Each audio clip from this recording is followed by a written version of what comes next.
Alright, so in this video we will attempt to perform binary addition.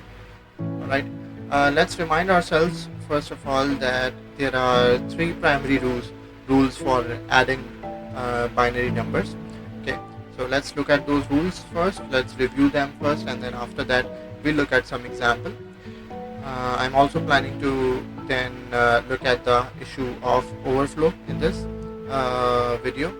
So let's begin. So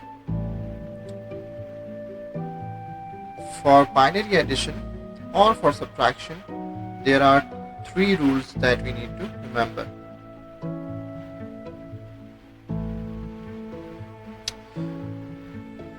So if you add a 1 and a 0, that of course equals 1, right? Or if you add a 0 and a 0, that also equals to 0. Now, but if we were to add a 1 and another 1, then we also get a 0, and in that case we have a carried forward 1. Okay, so there would be a carried a 1 would be carried to the next column. Alright, so these are the three rules that we need to remember for binary addition. Alright, so having considered these three simple rules, let's now attempt to add some binary numbers.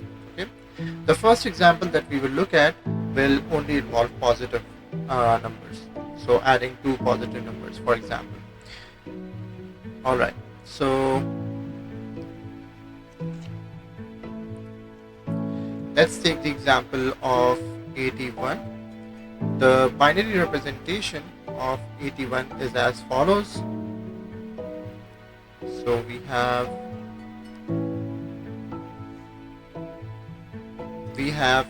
0, 1, 0, 1, 0, 0, 0 and 1. Okay, you can verify it yourself.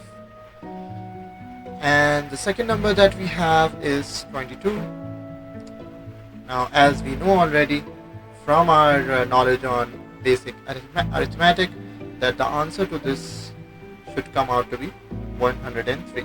Okay, let me write down the representation for the binary representation for 22. So that's going to be 0, 0, 0, 1, and then another 0 over here, then a 1 here, 1 here, and a 0 here. Okay, now recalling our three rules that we studied over here, we will consider how to we will now perform the binary addition on the two numbers over here. Alright, so let's scroll down and let's apply these three rules on each of the columns one by one. Now, so what's the answer for 1 plus 0? That we know, here's the rule, that is going to be just 1. Alright, now 0 plus 1, that's just we know that makes the order of 1 or 0, that does not make any difference, so that is also going to be 1. Again, there would be a 1 over here, then 0 plus 0 gives you a 0. That's the rule that is the rule number second. Now, what about this row? So here you can see that the third rule will apply over here. So we will write down a 0 over here and 1 will be carried forward. Okay? Alright. Now, this 1 will be added first with the top row. Okay, so 1 plus 0 gives you a 1, right? And then this resulting 1 will be added to the next row, which would again give us 1 plus 0, which is again 1. Alright?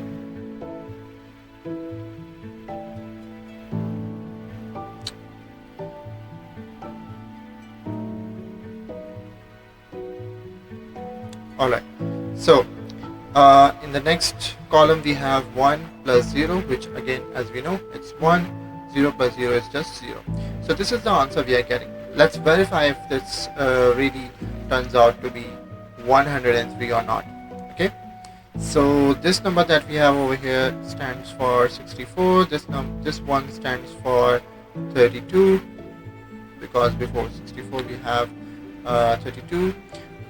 Over here, this one stands for 1, this one stands for 2, this one stands for 4, right? So if we add all these numbers, and actually you should also verify this by yourself by converting this representation into linear representation. So if you add all these numbers together by using calculator or just doing it mentally, you will see that the answer indeed turns out to be 103. So that means that we have verified our answer. So that so we have successfully completed our first example. Now let's go on to our second example. In the second example, I'll take bigger numbers this time. Okay, so the first number that we have is 150, and this other number that we have is going to be 112. Alright, so now let's write down the binary representation of both these numbers. First of all, for 150 we have 1 and a 0 and a 0 and a 1, then again a 0 followed by 2 ones and then a 0.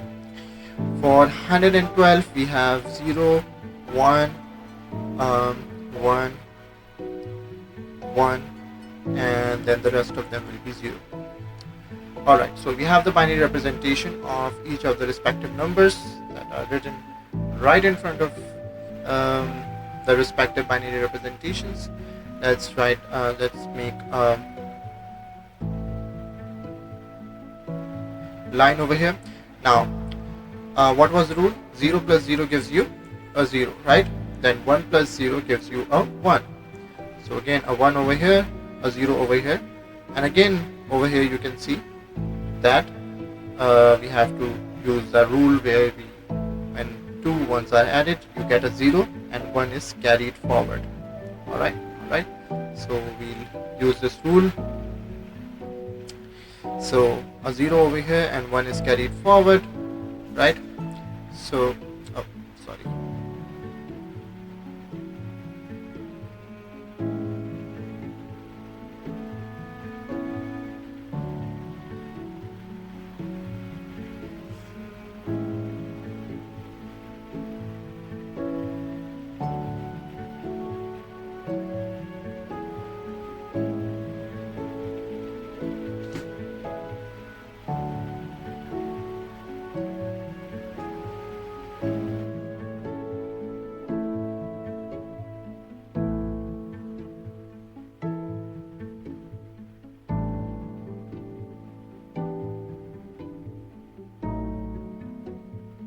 Yeah, I guess this is fine.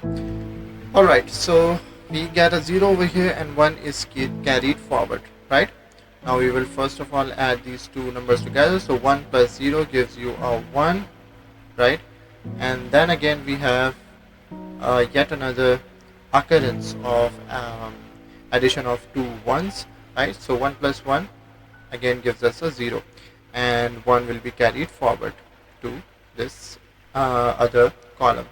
Now again over here we have the same kind of case where 1 plus 0 gives us a 1, and then this one is added to the next row, and that again gives you a 0, and again 1 is carried forward.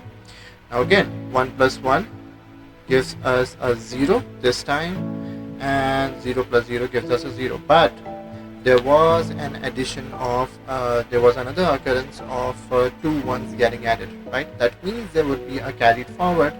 That means that another one will be carried forward, but there is no next column that we have now, right? So should we stop?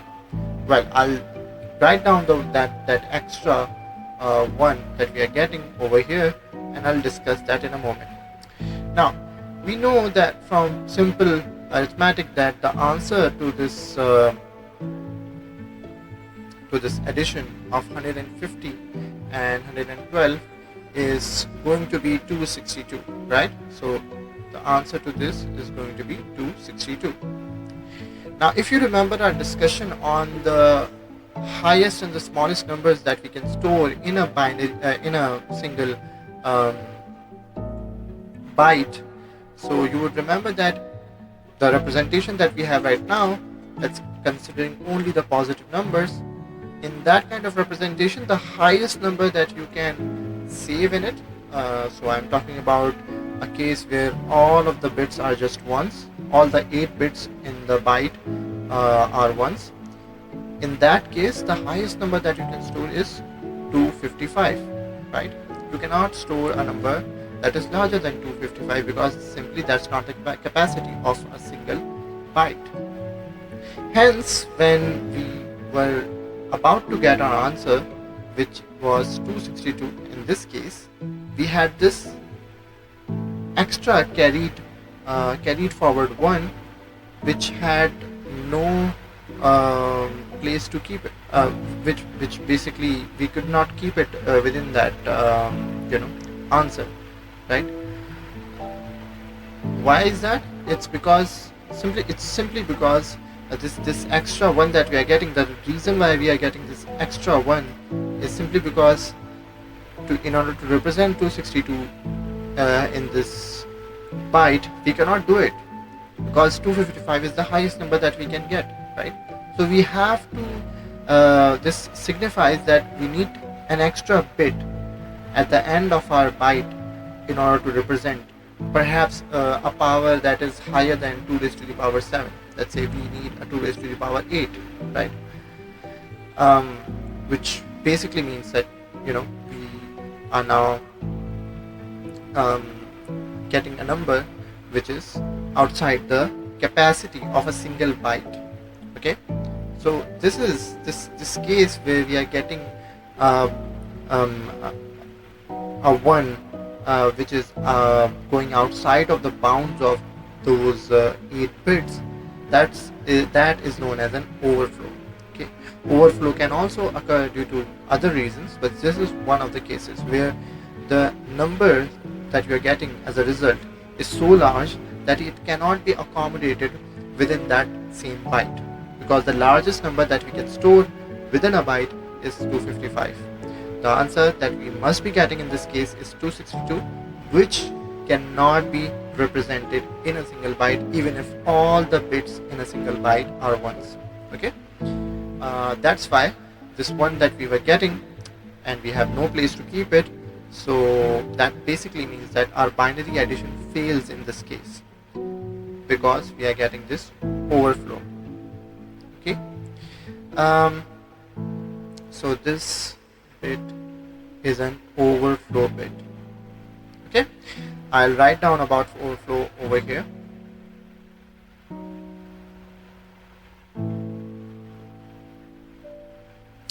So overflow, when do we get an overflow? We get an overflow every time we try to represent. So whenever we try to represent a number which is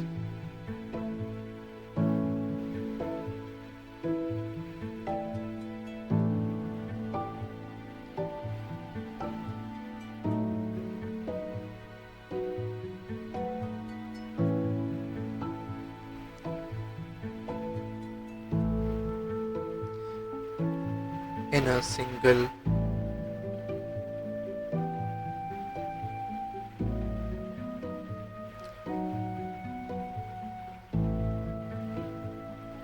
we get an overflow. Okay, so this is more like a description. You are not really supposed to remember any kind of definition in this case. Just remember the concept of overflow itself. That's what your syllabus requires you to do.